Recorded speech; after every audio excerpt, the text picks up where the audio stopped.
You're listening to the Bloomberg Sound On podcast. Catch us live weekdays at 1 Eastern on Bloomberg.com, the iHeartRadio app, and the Bloomberg Business app. Or listen on demand wherever you get your podcasts. Welcome to the Wednesday edition of Sound On. I know it feels maybe like it should be Friday by now. We've packed a lot into this week. They actually passed a bill. It really happened in the House of Representatives late yesterday, a stopgap measure to keep the government from shutting down this week. On this vote, the yeas are 336, the nays are 95. Two-thirds being in the affirmative, the rules are suspended. The bill is passed, and without objection, the motion to reconsider is laid on the table. Yes, dare to dream. This will keep the government running, by the way, for, weeks into next year. This is the laddered CR we talked about. And by the way, I'm assuming this gets passed by the Senate. That does appear to be the case. Senator Chuck Schumer, just a short time ago, filing cloture on the Senate floor. I move to proceed to Calendar 248, H.R. 6363. Clerk will report. Motion to proceed to H.R. 6363, an act making further continuing appropriations for fiscal year 2024 and for other purposes. I send a cloture motion to the desk. So I guess this is really going to happen. The Senate signing off on what the House did. Remember, they had their own CR in the Senate. Didn't look exactly like the one in the House. But there's something called reality here and the calendar.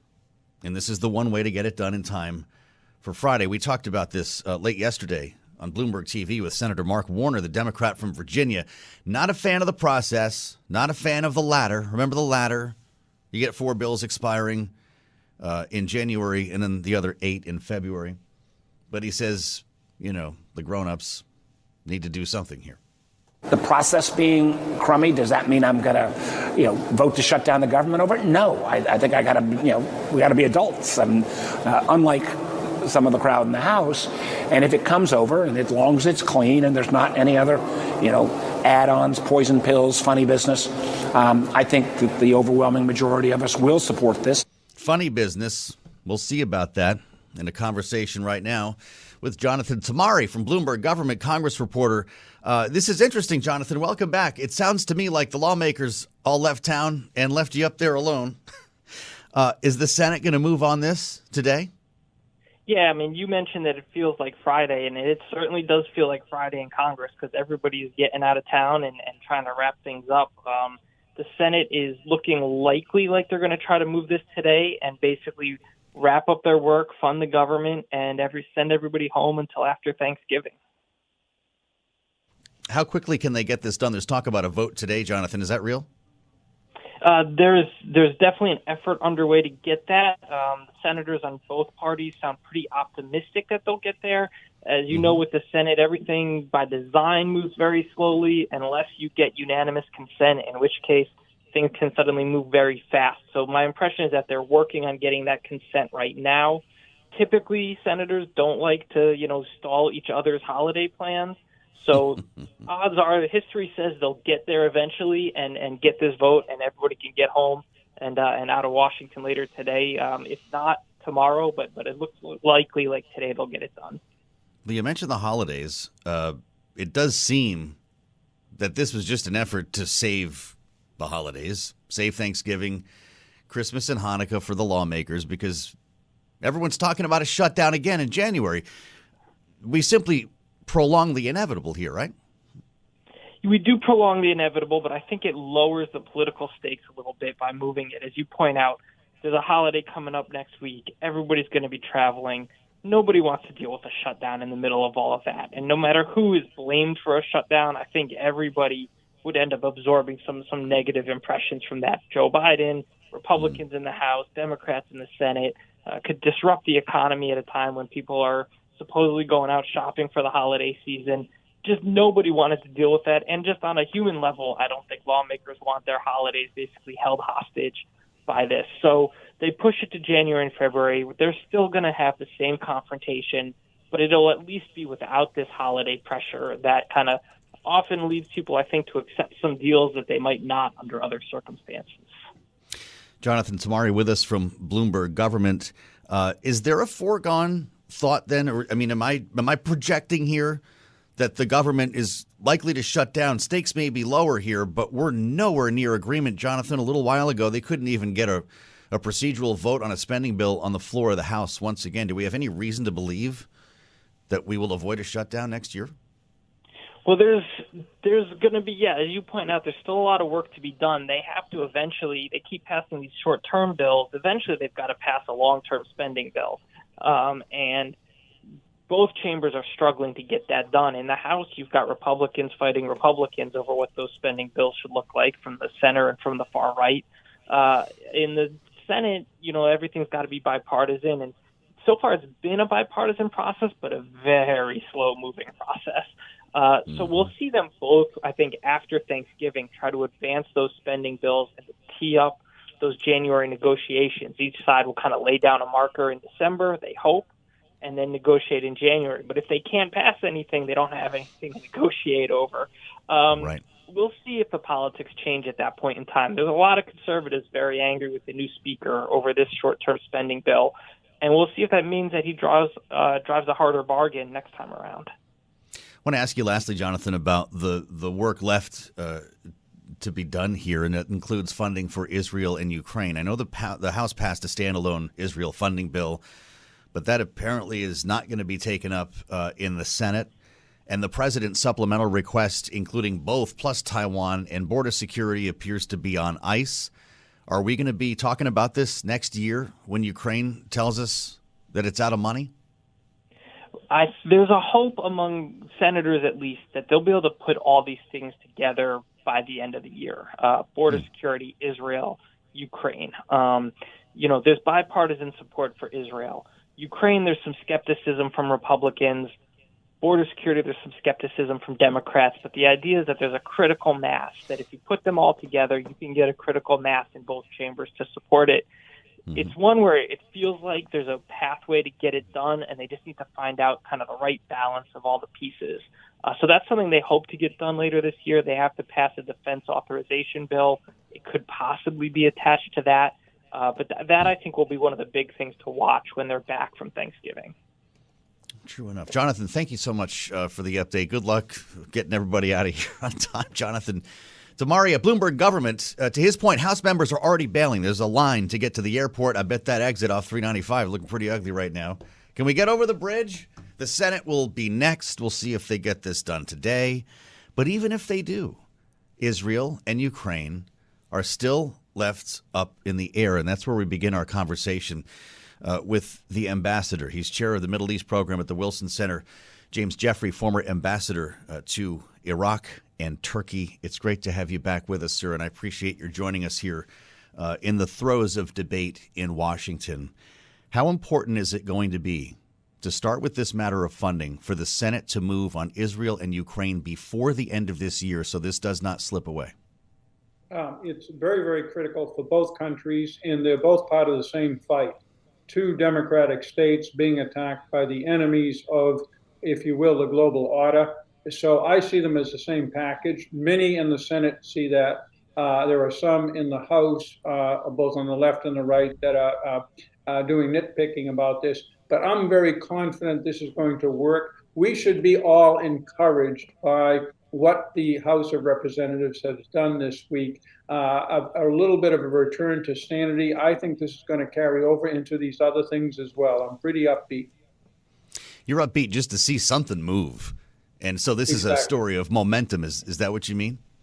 Exactly. And recognition that you have to do deals, and that if you're seen as the one who's blocking the deal, it's going to hurt you on Election Day. And I think some of the Republicans felt that may be the one explanation for why they didn't do as well as they had thought in the November elections.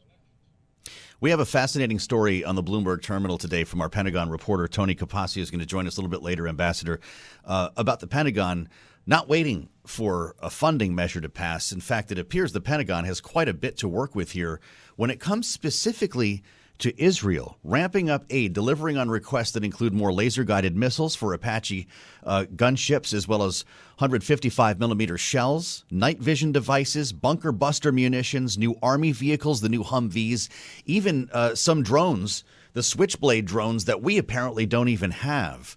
Is this just coming out of our inventories? In another case, Ukraine is returning weapons that were donated to Israel. It sounds like they're getting a lot already. Is it what Israel needs? It is what Israel needs, particularly the bunker busters and the drones. Some of it's coming out of inventories. Some of it is stuff that we have in the pipeline that will be replaced. This is risk, but it is low risk at this time. The point is we are defending, and Americans need to know this, we are defending these United States, we're defending Taiwan, we're defending the whole global order by helping the Israelis and the Ukrainians fight this fight. This is money well spent. We'll find the weapons, we'll find the ways to fund it. If necessary with Ukraine, we can get the Europeans to buy our stuff and give it to them. We're going to continue doing this. I'm absolutely convinced. Spending time with former Ambassador James Jeffrey here on Bloomberg Sound On. You might have seen this letter, Ambassador. I wonder your thoughts about this. More than 30 relief organizations sent a letter to the Secretary of Defense, Lloyd Austin, urging him not to send one of the items that I just mentioned. And it's not the high-tech drones or the laser-guided missiles. It's the 155 millimeter shells. It's the rounds that are indiscriminate and might result in more civilian loss of life. How do you respond to that? In the hands of the Israelis, who know how to call in artillery, it's not indiscriminate. It has a circular error probability of the more modern ones of just a handful of meters. Now, the blast radius can be over, 50 meters. That's true. You get shrapnel flying around.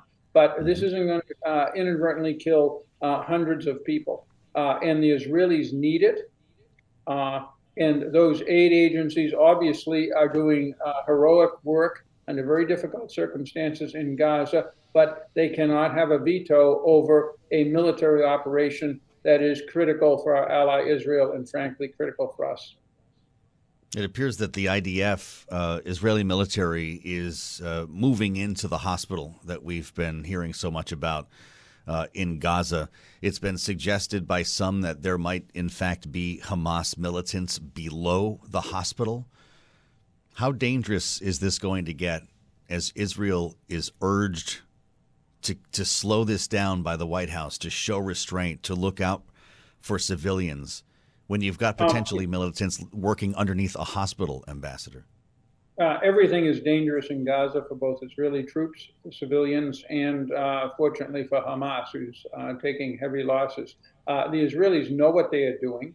They will simultaneously clean out the hospital and start moving underneath it while delivering, as we've already seen, incubators, water, other medical supplies to the hospital itself. They're not going to shoot, innocent people in the hospital. They haven't done that deliberately at any point in this campaign. I have to ask you about what's happening in Ukraine, as we obviously are walking into winter here soon. As this debate floats in Washington about funding Ukraine, and you hear more Republican voices, specifically in the House, say not another dollar, does that embolden Vladimir Putin to do something stupid, to do something, for instance, around the holidays, maybe to target civilians, maybe to start sending missiles into Kyiv again, to try to wear down Americans' view of Ukraine's potential to win? No, for two reasons. First of all, he knows that if he starts doing that, he's going to create more resistance, including among Republicans in the U.S. House. Secondly, Vladimir Putin's doing about everything he can short of nuclear weapons, and he's not going to use those in this fight. For him, it's all out. Nonetheless, he will be encouraged psychologically by this action if we don't get the weapons and the funding, and he'll be encouraged by the presidential campaign. Mm-hmm. Ambassador, I know you stopped a very busy day for us, and I want to thank you for coming back to see us once again. James Jeffrey with us live on Bloomberg Radio, now chair of the Middle East program at the Wilson Center. Of course, he's spent a career doing this, not only in his work as an ambassador, his work through the State Department. He was also the special presidential envoy for the Global Coalition to Defeat ISIS. You're listening to the Bloomberg Sound On podcast. Catch the program live weekdays at 1 Eastern on Bloomberg Radio, the TuneIn app, Bloomberg.com, and the Bloomberg Business app. You can also listen live on Amazon Alexa from our flagship New York station. Just say, Alexa, play Bloomberg 1130. Joe. Mathieu in Washington with Kailey Leinz. And if you were on YouTube a little while ago, you already know that. You never know what you're going to see on the interwebs here on Sound On, and you can join us now by searching Bloomberg Global News. I'm here. There she is now. Kailey Leinz, nice to see you. Kailey joins us every day for the second hour of this conversation, and we've got a lot to talk about. Did you hear John Tucker talking about GM? Yeah. Are we worried about this contract? Yeah, well, when we think about the deal that was signed, which of course includes the big wage increases, a lot of other concessions to the union that the union wanted, it was never a guarantee that the union was going to ratify it. It was a deal in principle, essentially a tentative deal. And we know that at least some workers at some of these specific GM plants don't seem to be as for it as maybe you would have thought. Yeah, this is interesting. I thought Sean Fain had a sense of the rank and file here, but maybe this is more complicated than we thought. It's something we talked a lot about, though, during the strike. Absolutely. And I don't want to drop this bead as long as this is still a story. We'll keep you posted on that. Of course, here in Washington, I was joking earlier, you can't get off the exit on 395 to National Airport because the entire House of Representatives is already in line. Getting out of town. In front of you. The Senate still has some work to do. It looks like the Senate will pass this bill that cleared the House late yesterday. That'll fund the government into January. Did you hear Chuck Schumer this morning? He's going for it. This is the Senate Majority Leader filing cloture on the floor, the procedural vote that would bring us to the actual funding. I move to proceed to calendar 248, H.R. 6363. Clerk will report. Motion to proceed to H.R. 6363, an act making further continuing appropriations for fiscal year 2024 and for other purposes.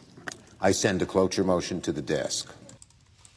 Send it to the desk, Kailey Leinz. That means it could happen as soon as today, by the way. Yeah, well, so he there could be like another line at the airport tonight. Yeah, they want to get this done ASAP. And something tells me the House getting to go home until November 28th might fire up some senators who also would like to get on their own airplanes, trains, automobiles, however it is they're getting home for the holiday. It's Wednesday today. Yes. A week from today, it still won't even be Thanksgiving. Yeah, well, you know how this works. Congress gets I want that plan. Extended holiday weeks. I want that Would plan. be nice if we could do that too, but Mark Warner told us last night he's on board. Yeah. They don't want to shut down the government, even though they don't like the process. So then, of course, we're not sure exactly what's going to happen in terms of the vote count. Yeah. But Wall Street seems, I guess, pleased. Not that they were ever freaked out to begin with. I think this is like Boy Who Cried Wolf from Washington to Wall Street. Yeah, I mean, Wall Street has lived through government shutdowns before. I think by and large, the lesson we have learned is financial markets are more concerned about debt ceiling fights and potential default on the U.S. debt versus government shutdowns, which have a relatively limited economic impact, though the economic impact is still there. It's not necessarily something markets get overly concerned about. And at the very least, the market probably is looking at what happened in the last 24 hours and saying, okay, we can at least breathe until January 19th. Maybe we'll start getting freaked out a little bit before then. We will, because 3 days before that is Iowa. The Iowa. Yeah. You better rest up over the holidays. I bet you Libby is. I told you Libby Cantrill was coming in. She's with us now, the head of U.S. public policy at PIMCO. On the line, Libby, I saw your note to clients, and I guess we're feeling pretty good about things here, but nothing's changed, has it? Don't we just shut down in January? Yeah, good afternoon, Joe. Yeah, basically, this is Congress has done what they are very good at, which is just kicking the can down the road. As you know, there are now two deadlines. Leave it to Congress to overcomplicate something that should be more simple. Two funding deadlines, January 19th, as you just mentioned, and then also February 2nd, which happens to be Groundhog Day, maybe wittingly or not. They made that deadline. And it just sounds Lord. Wait, is that real? Yes. February 2nd is ground. Did they do that on purpose? I don't know. I mean, maybe it's a wink and a nod. But I think the most important thing here, and you're right, I mean, markets have sort of shaken this off for the most part. I think there was more focus at the end of September. I think then there was just the assumption that this would get resolved this week, which of course it looks very likely to. We would be surprised if we didn't see a big bipartisan vote in the Senate and then President Biden quickly signing this into law. And a big but here, we will have to revisit this come January 19th. And it looks like while the House Freedom Caucus, the right flank of the House Republican Conference, is giving Speaker Johnson a break for now, they will not come January. They are insisting that there has to be spending cuts, or else. Chip Roy has indicated, Representative Chip Roy, who is part of the House Freedom Caucus, has indicated this is strike one and strike two for Speaker Johnson, and so it does seem that the stakes will be much higher as we go into January. And in terms of the markets, I mean, again, the markets haven't really been focusing on this. However, you could argue that some of this increase in the term premium, basically the premium that investors have to pay, that the U.S. government has to pay investors in order to take on their debt, maybe has something to do with just questions around just functioning and governance in Washington. But it's difficult to sort of disentangle all of the reasons for why the term premium had increased over the last 6 weeks or so. Yeah, well, if you ask Treasury Secretary Janet Yellen, she doesn't think that has anything to do with the debt and deficit. It's just the idea that the economy is really strong and rates are going to stay higher for longer. So I guess, Libby, it depends on who you ask. To the point you were just making, though, about maybe the House Freedom Caucus, some of these ultra hardline conservatives aren't going to be giving Mike Johnson as much of a break come early next year. We also heard from Congressman Bob Good of Virginia. He was speaking to reporters earlier, and he said the speaker has said he wouldn't do another CR. We're going to hold him to that. So, Libby, with the passage of a clean CR now, does it only intensify the idea that there will be a shutdown next year because Speaker Johnson is going to have played that card already and not going to have an option between shutdown or spending cuts that Democrats won't go for? Yeah, I think that's exactly right, Kailey. I think that the release valve that both Speaker McCarthy and now Speaker Johnson have used, it will not be available to Speaker Johnson if he wants to keep his speakership. It sounds like that is what is the sort of implicit threat here, that come January 19th, if the funding bills for that part of the government that deadline applies to, if that hasn't passed, then folks will threaten his speakership if he has to use another CR. The thing is that, practically speaking, and you already just saw this today in the House, and this is sort of noise, I think, to investors, but it's sort of important in Washington, is that the appropriations bills have not been able to pass, even on a partisan basis. And I think this is kind of the big takeaway and sort of revealing in terms of the Republican caucus that there are obviously lots of different factions. They call it the five families on the Hill within the Republican conference, and they're not necessarily getting along very well right now. And that does not necessarily portend well to meeting that January 19th deadline of passing appropriations bills, even if it's just relying on Republicans. So I think the bottom line here is the stakes seem higher going into January. The chances seem higher of a shutdown, honestly, in January. But as we've just been talking about, does this really matter to the market? Probably not, unless it's a sustained shutdown. And then there's another shutdown deadline on February 2nd. So the full government shuts down, then I do think it could, markets will be taking notice. We're talking with Libby Cantrill at PIMCO on Bloomberg. As the president today, Libby, sits down with Xi Jinping, the president of China, here in the U.S. for the first time in 6 years. They're sitting down in San Francisco for what is described as a high-stakes meeting based entirely on our lack of relationship over the last 9 to 12 months here. Then again, expectations are pretty low, and we keep hearing that this is a market positive, just the fact that they're sitting down together. Is that how you see it? I think that's exactly how we see it, Joe. This is the first time that President Xi has met with a U.S. president on U.S. soil since 2017. This is, the first time where both leaders are kind of coming together with, I think, at least sort of hands open a bit more than what they have during Biden's administration.